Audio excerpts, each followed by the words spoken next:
Good evening mga boss. So meron tayong fully loaded na Suzuki Jimny. Yan. This is the output.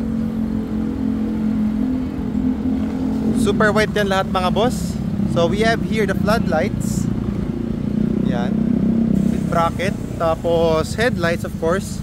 Our very own Kion Sondra mga boss. Kion Sondra yung brand.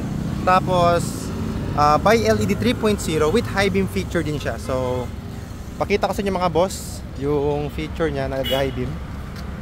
So this is no light. Tapos ito is si fog lights only. Mga boss, fog lights lang yan, fog lights.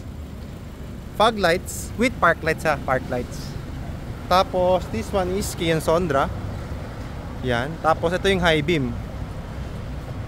Yan, high beam. As you can see mga boss, even fog lights nag-high beam yan. Yan. So literal mga boss, pag ganitong setup mapapa-good morning talaga kayo. This one is off natin si floodlights, off siya. Ito pa lang, malakas na mga boss. Sobrang solid. Pero kapag sabihin natin regular lang, let's say headlight lang, ganyan, okay lang. Pero kapag isabay natin lahat, masilaw po talaga siya. But let's say ito setup nyo, Kion Sondra headlights, ganyan, no fog lights pa mga boss ha, no fog lights pa. Tapos pag i-open natin si fog lights, yan.